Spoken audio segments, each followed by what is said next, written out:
하나님의 말씀 보시겠습니다. 하나님의 말씀은 민수기 9장 1절부터 14절까지의 말씀을 봅니다. 민수기 9장 1절부터 14절의 말씀입니다.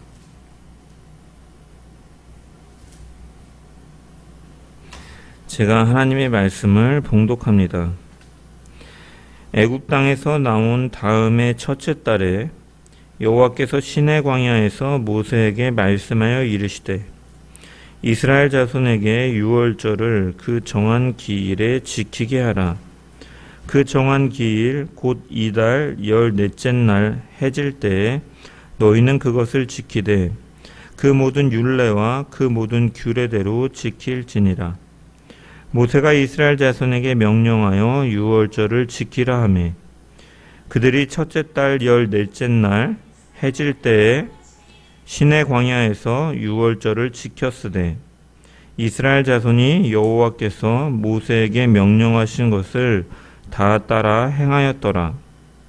그때 사람의 시체로 말미암아 부정하게 되어서 유월절을 지킬 수 없는 사람들이 있었는데 그들이 그날에 모세와 아론 앞에 이르러 그에게 이르되 우리가 사람의 시체로 말미암아 부정하게 되었거니와 우리를 금지하여 이스라엘 자손과 함께 정한 기일에 여호와께 헌물을 드리지 못하게 하심은 어찌함이니이까.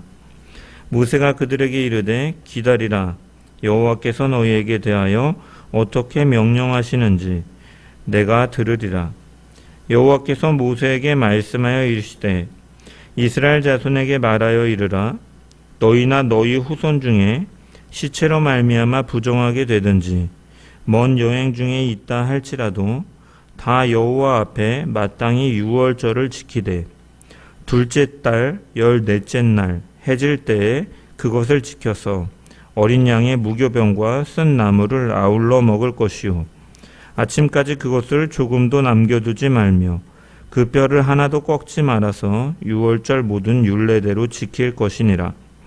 그러나 사람이 정결하기도 하고 여행 중에도 있지 아니하면서 유월절을 지키지 아니하는 자는 그 백성 중에서 끊어지리니 이런 사람은 그 정한 기일에 여호와께 헌물을 드리지 아니하였은즉 그의 죄를 담당할지며 만일 타국인이 너희 중에 거류하여 여호와 앞에 유월절을 지키고자 하면 유월절 율례대로 그 규례를 따라서 행할지니 거류민에게나 본토인에게나 그 율례는 동일할 것이니라. 아멘. 말씀을 통한 주의 은혜와 평강이 넘치기를 축원합니다. 여러분들은 율법하면 어떠한 이미지가 떠오르십니까? 거룩하신 하나님께서 주신 법으로 절대적으로 그리고 반드시 지켜야 할 법이기 때문에 일절의 타협이나 변동이 없을 것 같은 그러한 일관성 측면이 강하게 율법하면은 우리에게 다가옵니다. 하나님의 백성으로서 거룩히 구별하는 성격의 율법은 이러한 측면이 분명히 존재합니다. 하지만 오늘 본문은 또한 이 율법이라는 것이 우리의 생각보다 유연한 놀라운 유연성을 가지고 있다라는 것을 또한 보여주고 상황에 따른 적합성을 가지고 있다라는 것, 그로 인하여 우리는 그 율법을 주시는 하나님의 성품을 발견할 수 있게 됩니다. 민수기 9장은 두 가지 주제를 다루고 있는데 1절부터 14절까지 광야에서 맞는 두 번째 유월절에 대한 내용을 다루고 있고 15절부터 32절까지는 이스라엘 백성들이 광야를 여행하는 모습의 그 전 여정을 포괄하여서 서술하는, 그래서 구름 기둥이 있을 때 그 인도함을 따라서 그들이 나아갔고 구름이 오르지 않고 머물러 있을 때는 머물러 있었더라. 이것이 계속해서 반복되어 언급되는 이 전 여정을 포괄하여서 서술하고 있죠. 이 중에 우리가 먼저 기억해야 될 것이 모세오경에서 이 유월절을 다루는 본문들이 등장한다라는 것은 이스라엘 민족의 경험 중에 가장 중요한 시기에 어떠한 하나의 종결과 새로운 시작을 표시해주는 역할을 한다라는 것입니다.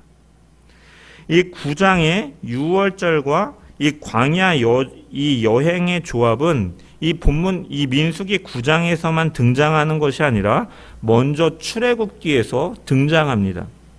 출애굽기 12장과 13장을 보면은 이제 이집트 땅에 이루어지는 10번째 재앙에 앞서서 모세는 이스라엘 모든 장로들을 불러서 이 어린 양을 잡아서 이 문설 주어 좌우 임방에 바르라.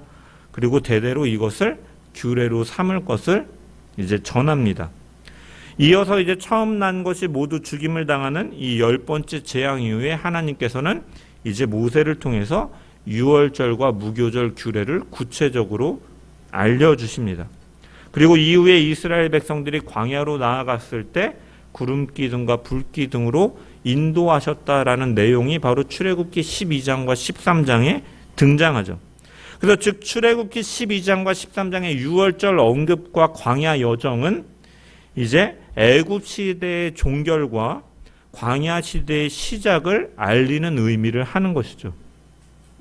또한 오늘 본문인 민수기 9장 역시도 이스라엘 백성들이 시내산에서 언약을 맺고 체류하면서 이 레위기의 율법들을 받아서 그들이 정리하고 또한 출애굽기에 말씀하신 성막들을 제조하고 완공한 이후에 이제 가나안으로 향하는 포인트로서의 의미가 있는 것이죠. 즉 시내산 체류 시대의 종결과 광야 시대의 시작을 의미하는 것입니다. 이 유월절 준수에 대한 다음번 기록은 이제 여호수아 5장의 10절부터 12절에 등장을 하는데 이 기록은 이제 가나안 땅에 이스라엘 백성들이 도착하여서 유월절을 지키며 무교절을 준수하며 무교병을 먹었다라는 기록이 나옵니다. 그리고 이후 그 다음 날에 만나가 그치게 되었다라고 이제 성경은 말씀을 하는데 이 만나의 중단은 무엇을 의미합니까? 광야 여행의 종결을 표시하는 것이죠. 즉 여호수아의 그 5장의 유월절 언급과 이 광야 여행에 대한 이 말씀은 광야 시대의 종결과 가나안 정착 시대를 알리는 역할을 하는 것이죠. 그 다음에 이러한 중요한 포인트마다 어떻게 보면 전환의 포인트마다 이 유월절이 언급되는 이유가 무엇일까? 이스라엘 백성들에게 있어서 첫 유월절의 경험은 바로 하나님의 큰 구원을 의미하는 것이죠. 그래서 이스라엘 백성들은 이 날을 가장 중요한 절기 중에 하나로 여겼으며 그래서 하나님께서는 이 날을 기념하여 여호와의 절기를 삼아 영원한 규례로 대대로 지키라라고 명령하신 것이죠. 또한 이것을 자손들의 기억 속에 영원히 남게 하도록 대대로 지켜 행했다라는 것이죠. 그러므로 이 유월절을 중요한 시기마다 지켰다라는 것은 그 신앙생활에 있어서 그 하나님의 큰 구원을 행하심의 기억이 중요하다라는 사실을 성경은 우리에게 전해주는 것이죠. 신앙생활에 있어서 기억은 중요하다라는 것입니다. 왜 그렇습니까? 바로 우리는 본질을 잊어버리기 너무나 쉬운 존재들이기 때문이죠. 눈앞의 고난과 변화되어지는 환경, 반복되는 일상 속에서 우리는 하나님이 누구신지, 우리를 어떻게 구원하셨는지, 우리를 어디로 인도하시고 우리가 어디로 가고 있는지 이러한 근본적인 진리들을 우리는 쉽게 잊고 사는 존재들이기 때문입니다. 그래서 하나님께서는 이스라엘 백성들에게 유월절을 기억의 절기로서 명령하신 것이죠. 그리고 성경의 말씀에서도 이스라엘의 중요한 순간마다 유월절의 그 준수한 것을 언급함을 통해서 앞으로 펼쳐질 새로운 시대 속에서도 자신들의 정체성을 지키라, 기억함으로 지키라라고 교훈하여 주고 있는 것입니다. 그래서 유월절은 단순한 절기가 아니라 우리를 인도하시는 하나님이 누구신지를 다시금 정립하는 신앙의 정체성의 확립의 시간이라고 정의할 수도 있는 것이죠. 민수기 9장에서 이스라엘 백성들은 이제 시내산을 떠나 광야 길로 들어가기 직전에 다시 한번 유월절을 지키고 있는 것이죠. 그들의 발걸음은 낯설고 두려운 광야를 향하지만 그 여정은 기억에서 출발하는 것이죠. 과거에 베푸신 하나님의 은혜와 구원을 분명하게 기억할 때 그 기억이 바로 오늘을 살아가게 하고 미래를 나아가게 하는 믿음의 원동력이 되는 것이죠. 우리도 마찬가지입니다. 우리가 하나님의 부르심을 받고 구원의 감격을 경험한 순간을 기억할 때 우리는 언제나 신앙의 활력을 잃어버리지 않을 것이며 또한 위기 가운데서도 회복하고 극복할 수 있는 힘이 주어지는 줄 믿습니다. 그래서 모세는 신명기에 30장 1절부터 4절의 말씀을 보면은 이스라엘 백성들에게 이렇게 말씀합니다. 너가 너의 하나님 여호와로부터 쫓겨간 모든 나라 가운데서 이 일이 마음에서 기억이 나거든 너와 내 자손이 내 하나님 여호와께로 돌아와 내가 오늘 내게 명령한 것을 온전히 따라 마음을 다하고 뜻을 다하여 여호와의 말씀을 청종하면 내 하나님 여호와께서 마음을 돌이키시고 너를 긍휼히 여기사 포로에서 돌아오게 하시되 내 하나님 여호와께서 흩으신 그 모든 백성 중에서 너를 모으시리니 내 쫓겨난 자들이 하늘가에 있을지라도 내 하나님 여호와께서 거기서 너를 모으실 것이며 거기서부터 너를 이끄실 것이라. 너희가 때로는 하나님의 말씀을 잊어버리고 불순종함으로 인하여 너희가 하나님께서 흩으실 때라도 너희가 다시금 마음을 그 하나님의 은혜를 기억할 때 하나님께서는 다시금 부르시고 너희들을 그곳에서 모으실 것이며 이끄실 것이다 라고 말씀하고 있는 것이죠.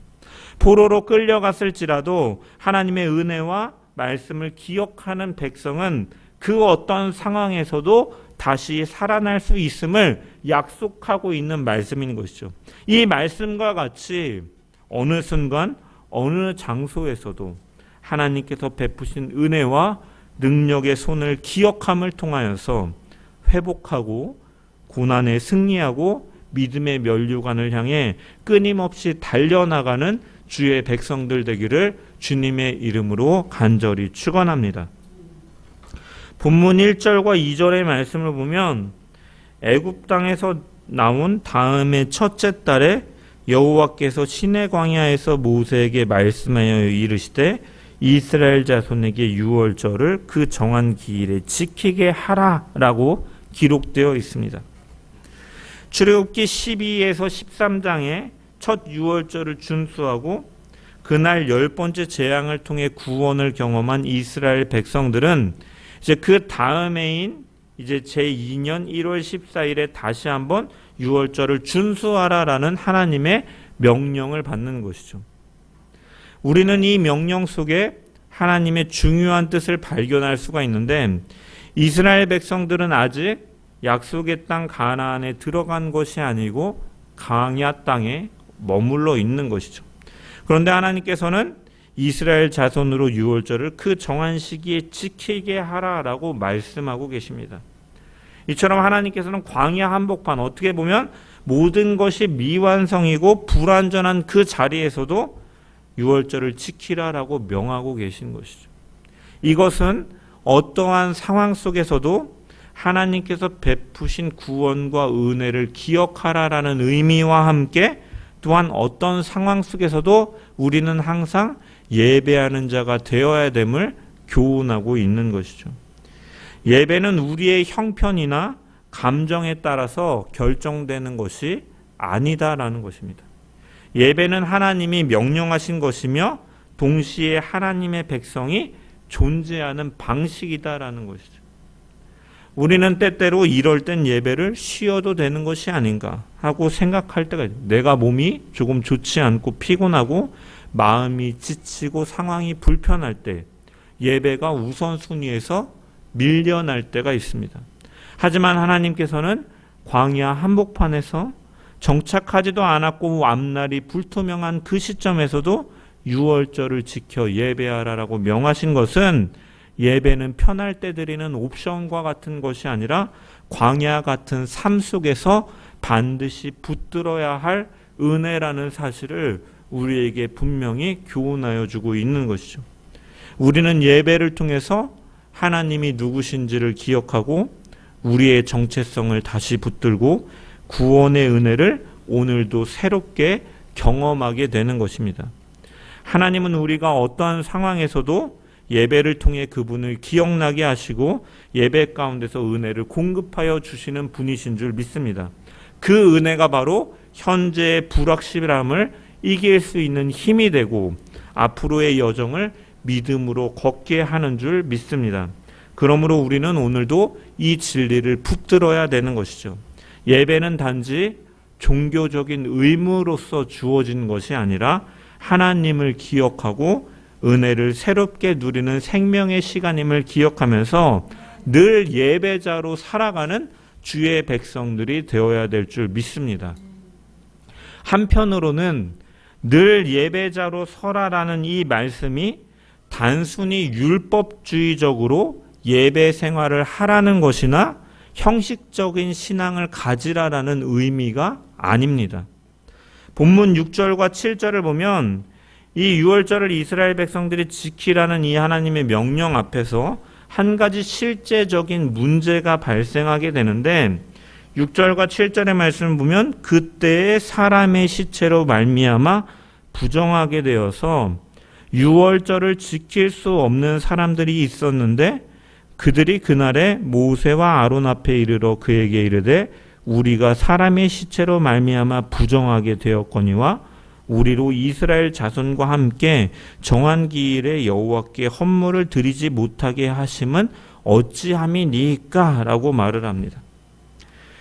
하나님께서 유월절에 대해서 명령하시는 본문의 시점을 생각해 보면은 이 애굽의 땅에서 나온 다음에 첫째 달, 그래서 출애굽 제2년 첫째 달에 이루어졌고 며칠인지는 언급되어지지는 않지만 우리가 유월절을 지키라라고 말씀하시는 것은 1월 14일 이전에 이루어진 일임을 알 수가 있죠. 그리고 우리가 민수기 7장에서 살펴보았던 것처럼 이 첫째 달, 출애굽 제2년 첫째 달 1월부터 12일까지는 이제 성막이 완성되고 이 번제단을 위해서 지파장들이 12일 동안 이제 예물을 드렸음을 우리가 살펴보았죠. 이때 사람의 시체로 말미암아서 부정하게 되어서 유월절을 지킬 수 없는 사람들이 있었다라는 점을 생각해 본다면 이 일은 이제 하나님께서 명령하신 시점은 지파장들이 이제 12일 동안 이 예물과 봉헌을 드리고 있는 시점이었거나 아니면 이제 그것이 끝나고 이틀 안에 이루어진 것이라고 유추해 볼 수가 있죠. 왜냐? 민수기 19장에 보면은 시체를 접촉하여 부정하게 된 자는 2일 동안 7일 동안 부정하게 되고 그래서 셋째 날과 일곱째 날에 이 정결 예식, 이 잿물을 뿌림으로 회복하는 이런 정결 예식을 가짐을 통해서 7일 후에 회복하게 되는데 이들이 이렇게 부정하게 그 유월절 기간에 부정하였다라는 것은 이 명령과 유월절의 시점이 이 7일이 채 되지 않은 시점이었다라는 것을 유추해 볼 수가 있는 거예요. 그래서 이들이 짧은 시간적인 여유로 인해서 임박한 시간으로 인해서 이들이 유월절 규례에 참여할 수가 없었던 것입니다. 그렇기에 그들은 모세와 아론 앞에 나아가서 탄원하듯이 말하는 것이죠. 우리도 하나님께 헌물을 드리고 우리가 마음의 중심으로 하나님을 예배하고 싶고 하나님의 백성과 함께 유월절에 참여하고 싶습니다라고 요청하는 것이죠. 하나님을 향한 갈망 속에서 예배하고 싶은 갈망 속에서 이들이 요청하는 것이죠. 그래서 모세는 이들의 말을 듣고 판단을 유보하면서 이렇게 말을 합니다. 8절에 보면은 기다리라 여호와께서 너희에 대하여 어떻게 명령하시는지를 내가 들으리라 라고 말을 합니다. 모세는 이 율법의 그 규정과 이 백성의 간정한 열망 사이에서 섣불리 결론을 내리지 않고 이 그들의 간절한 그 하나님을 향한 열망을 보면서 그들의 유월절 행사에 참여시키고 싶은 생각도 있었겠지만 그렇다고 유월절 율법의 정결 그 율법이 대치되는 상황 속에서 쉽게 결정을 내리면 이 공동체에 혼란이 생길 수도 있기 때문에 하나님께 뜻을 묻고 하나님의 응답을 기다린 것이죠. 그래서 하나님께서는 다음과 같이 응답하시는데 10절부터 12절의 말씀을 보면 뭐라고 응답하십니까? 이스라엘 자손에게 말하여 이르라. 너희나 너희 후손 중에 시체로 말미암아 부정하게 되든지 먼 여행 중에 있다 할지라도 다 여호와 앞에 마땅히 유월절을 지키되 둘째 달 14째 날 해질 때에 그것을 지켜서 어린 양의 무교병과 쓴나물을 아울러 먹을 것이요 유월절의 모든 율례대로 지킬 것이니라 라고 말씀합니다. 하나님께서는 율법의 근본 정신을 거스르지 않으시면서도 그들의 문제 제기에 귀를 기울이셔서 은혜의 길을 여셨는데 바로 무엇입니까? 둘째 달 14일, 즉 불가피하게 지킬 수 없을 때 할 수 있는 제2의 유월절을 허락하심으로써 율법을 유연하게 적용하고 계신 것이죠. 이처럼 하나님께서는 율법을 무조건적으로 밀어붙이시는 분이 아니다라는 것이죠. 율법은 단지 외형적인 순종만을 요구하는 것이 아니라 하나님의 마음과 그 의도를 품고 있어야 온전한 것이기에 이들이 하나님을 향한 그 예배하고 싶은 마음과 참여하고 싶은 마음을 하나님께서는 보시고 그 율법을 유연성 있게 적용하셔서 그들에게 은혜로서 주고 계신 것이죠. 만약에 하나님께서 일관성만을 강요하시는 분이었다면 이러한 제2의 유월절은 존재하지 않았을 것이고 그 이후에도 보면 여호수아서의 이스라엘 백성들이 가나안 정복 전쟁을 할 때 12 정탐꾼을 도왔던 이방인이었던 기생 라합은 다른 가나안 사람들과 같이 죽임을 당해야 되는 것이 마땅했을 것입니다. 또한 성경에 나오는 룻도 마찬가지죠. 신명기 24장 3절을 보면 암몬 사람과 모압 사람들은 여호와의 총회에 들어오지 못하리니 그들에게 속한 자는 10대뿐만 아니라 영원히 여호와의 총회에 들어오지 못하리라 라는 규례가 언급되어 있습니다. 이 규례에 따르면 모압 여인이었던 룻은 보아스와 혼인을 맺을 수가 없었을 것이죠. 만약에 라합과 룻이 이러한 운명을 맞이했다면 어떠한 또한 결과를 가져옵니까? 하나님의 마음에 합한 자라고 불리고 이스라엘 역사상 가장 위대한 왕으로 손꼽히는 다윗은 존재하지 못했을 것이고 또한 그 다윗의 후손으로 오시는 예수 그리스도께서 다윗의 아들이라 불려지지 않았을 것이죠. 그러나 라합과 룻은 하나님을 향한 신앙의 고백과 행동이 있었고 하나님은 그들에게 구원의 길을 여셨으며 다윗은 그들을 통해 태어났고 그 후손으로 예수 그리스도께서 오셨다라는 것이죠. 율법의 문자와 형식에만 얽매였다면 다윗도 메시아도 그의 후손으로 올 수 없었을 것이지만 하지만 하나님께서는 문자 그 자체, 형식 그 자체가 아니라 그 율법에 담겨있는 정신, 곧 믿음과 은혜를 따라서 그들을 포용하셨고 구속사의 길을 여신 것을 보게 되죠. 이 하나님의 유연성은 이후에 민수기에 또 한 번 등장하는데 27장과 36장에 나오는 슬로보앗의 딸들의 이야기에서도 우리가 발견할 수가 있죠. 원래 이 가문의 그 기업은 아들들이 이어야 되는데 이 슬로바스의 딸들이 이제 아버지에게 아들 없이 광야에서 죽임을 당하게 되니까 기업이 사라지는 것이 부당합니다 라고 이제 호소하고 모세가 이 일을 가지고 하나님께 아뢰니까 하나님께서는 그들의 요청이 옳다 여기시면서 그 가나안 땅의 기업 상속 규례를 조정해 주시는 일들이 바로 민수기 27장에 또한 36장에 나오는 것이죠. 또한 역대하 30장에도 보면은 히스기야 시대 때 이제 두 번째 달의 유월절 준수에 대한 내용이 나오는데 히스기야는 종교개혁을 하는 중에 이제 유월절을 맞이하게 됩니다. 그동안 우상 숭배로 피폐해져 있던 이 종교 상황 때문에 이 히스기야 왕은 도저히 첫째 달 14일에 유월절을 지킬 수 없을 것이다 라고 판단을 하고 그래서 이제 둘째 달 14일에 드리자라고 전 국가적으로 공표하는 일을 갖죠. 그런데 이것이 오늘 본문이 말하는 것처럼 시체로 부정하게 될 경우나 먼 여행 중의 상황은 아닌 것이죠. 하지만 이제 그렇기 때문에 유월절은 제 날짜에 지켜져야 됐지만 이제 역대하 30장에서는 이 히스기야가 종교개혁의 분위기를 최대한 고조시키기 위해서 그것을 선포하고 유월절을 둘째 해로 지키기로 결정하였을 때 하나님께서는 이것을 어떻게 받아들이시냐, 이러한 상황적인 적용을 승인하고 계시죠. 왜냐, 이 역대하 30장의 내용을 보면 일부의 백성들이 자신들이 이 유월절을 제의적으로 정결하게 준비하지 못했음에도 불구하고 유월절 예식에 참여했을 때 이때 그들의 잘못에 대해서 히스기야가 이제 조고기도 중보기도를 하고 하나님께서 이것을 들어주셨다라는 것을 통해서 확증이 되는 거죠. 하나님께서 이것을 용인해 주시고 승인해 주셨다는 거죠.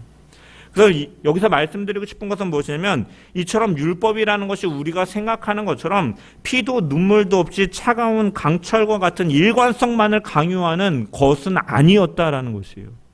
하나님은 언제나 우리의 형편을 무시한 채 강압적으로 명령만 하시는 분이 아니시다라는 것이죠. 그분은 우리의 현실과 상황을 고려해서 본질을 해치지 않는다면, 그 본질에 벗어나지 않는다면 그 한도 내에서 그런 비본질적인 것에 대해서는 유연하게 또한 인도하시고 은혜의 길을 여시는 하나님이심을 우리는 발견할 수가 있는 것이죠. 이 하나님의 성품은 오늘날에도 마찬가지다라는 거예요. 우리가 시간이 조금 지났지만 이 코로나 시기에 한국교회가 많은 혼란을 겪었습니다. 이 코로나 시대 때 정부가 이제 방역을 위해서 일정 수 이상 모이는 종교의 모임이라든지 단체의 모임을 제한하는 일을 가졌죠. 집합 금지 명령을 내렸습니다. 이로 인해서 일부 교회는 이 일로 인해서 주의를 그래도 성수해야 된다 하면서 예배를 강행하고 법정 싸움을 갖기도 하고, 뭐 이것을 지키느냐, 지키는 것이 옳으냐, 지키지 않고 정부에 따르는 것은 뭐 배교하는 것이다, 막 이렇게까지 말할 정도로 이렇게 한국 교회 내에 혼란이 있었죠. 하지만 우리가 분명히 짚어야 될 것은 그 집합 금지 명령은 결과적으로는 실패한 정책이었다 하더라도 그것을 행하였던 그 정책의 그 제안은 교회만을 겨냥하기 위한 것도 아니었습니다. 그리고 그것을 지켜 행한 것은 생명을 보호하고 공동체를 유지하기 위한, 보호하기 위한 공공적인 조치였죠. 그래서 중요한 것은 우리가 그 상황 속에서, 형식 속에서 주일에 그래도 모여서 예배해야 돼, 그 형식 자체가 중요한 것이 아니라 우리는 그 상황 속에서 우리가 예배를 멈추는 것이 아니라 유연성을 가지고 다른 방식으로라도 하나님을 예배하려고 하는 그 마음을 유지했느냐, 하나님께서는 그것을 보시고 중요시 여기셨다라는 것이죠. 그래서 종교개혁을 했던 마틴 루터도 그 유럽에 흑사병이 돌았을 때 제발 성당에 교회에 나오지 마시고 각자 집에서 예배하십시오라고 말하였던 것도 그가 예배를 가벼이 여겨서가 아니라 그 상황의 유연성 속에서 은혜를 베푸시는 하나님을 알고 있었기 때문에 그가 이렇게 행하신 거죠. 그래서 예수님께서도 이렇게 말씀하셨죠. 안식일이 사람을 위하여 있는 것이지 사람이 안식일을 위하여 있는 것이 아니다라고 말씀을 하신 거죠. 그래서 율법은 생명을 억압하기 위한 것이 아니라 생명을 살리기 위해 존재하는 것이죠.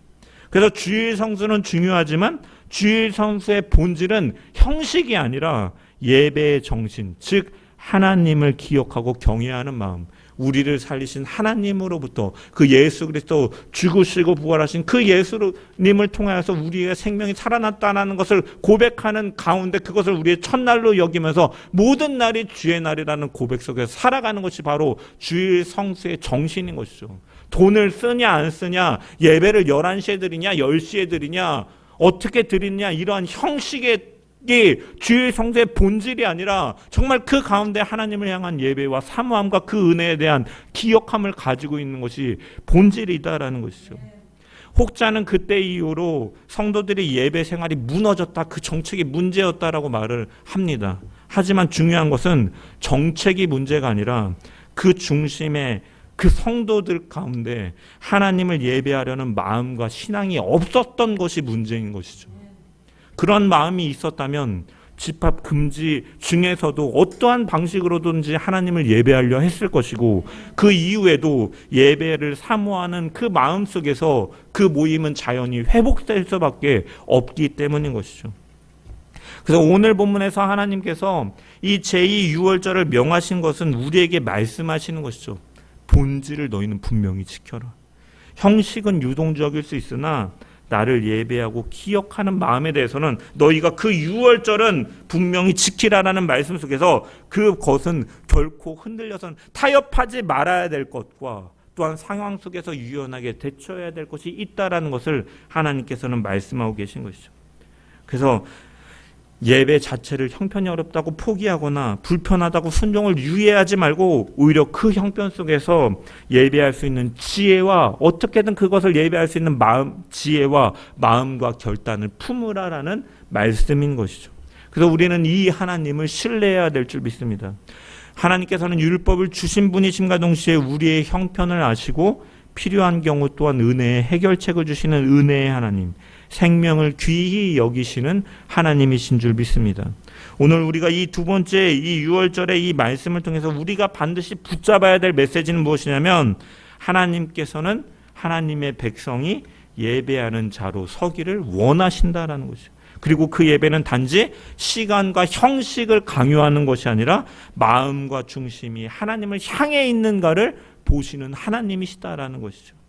제2유월절 규례는 단지 한 번 더 유월절을 지킬 수 있는 제도로서 주어진 것이 아니라 그것이 예배를 갈망하는 그 본질을 놓치지 않는 성도들에게 주어진 하나님의 은혜이며 배려이고, 동시에 예배의 본질이 무엇인지를 우리에게 분명하게 알려주는 교훈인 것이죠. 형식이 아니라, 정해진 날짜가 아니라, 어떻게 드렸느냐가 아니라 왜 드렸는가, 무엇을 기억하며 드렸는가, 하나님 앞에 어떠한 마음으로 나아갔는가를 하나님께서 기억하시고 보신다라는 것이죠. 그래서 어떤 이들은 예배를 그저 어떠한 형식에 따라 드리는 것으로만 이해합니다. 하지만 하나님께서 원하시는 것은 모든 순간이 하나님의 은혜를 기억하고 그 앞에 온전히 드리는 그 삶 전체가 예배자가 되기를 원하시는 것이죠. 주일뿐만이 아니라 월요일부터 토요일까지도 하나님 앞에서 살아가는 우리의 자세, 말과 행동, 태도와 결정, 그 모든 삶의 자리에서 하나님을 기억하며 살아가는 것이 참된 예배자인 줄 믿습니다. 그래서 우리가 이러한 예배자로 살아가는 저와 여러분 되기를 소망합니다. 하나님께서는 오늘 우리에게 본문을 통해 말씀하십니다. 너희의 형편을 안다. 너의 사정을 모른 척하지 않는다. 그러나 그 가운데서도 나를 기억하라. 그 가운데서 너는 최선을 다해 예배자로 서라라고 말씀하고 계신 것이죠. 예배는 은혜를 베푸신 하나님께 마땅히 드려야 될 응답으로서 우리가 하나님께 진심으로 나아간다면 하나님께서는 우리가 드린 예배를 받으시고 그 예배 가운데 역사하셔서 현재를 살아갈 수 있는 힘과 고난 중에도 이겨낼 수 있고 회복할 수 있는 은혜와 앞으로도 믿음으로 걸어갈 수 있는 은혜를 더하여 주시는 줄 믿습니다. 그러한 하나님을 붙들고 살아가는 주의 백성들 되기를 주님의 이름으로 간절히 축원합니다. 말씀을 정리합니다. 하나님은 당신의 백성이 그 어떤 상황에서도 은혜를 기억하고 예배하기를 원하십니다. 광야든지 부정함의 상황이든지 유월절에 참여할 수 없는 여건이든지 하나님은 우리의 상황을 아시는 가운데 그 갈망하는 자, 본질을 지키는 자에게 은혜를 베푸시며 예배하는 예배자를 찾으시는 것을 우리가 기억하면서 그 은혜를 기억하며 드리는 예배자로 서는 주의 백성들 되기를 주의 이름으로 간절히 축원합니다. 내가 너를 구원했다. 나의 은혜를 기억하라. 하나님 앞에 예배자로 서는 것은 그 은혜를 기억하는 행위이며 기억은 곧 믿음의 출발이며 그 기억은 바로 오늘을 살아가는 힘과 앞으로 걸어갈 수 있는 소망이 되는 줄 기억하면서 우리가 그 하나님의 은혜를 날마다 붙들고 기억하며 살아가는 주의 백성들 되기를 주님의 이름으로 간절히 축원합니다.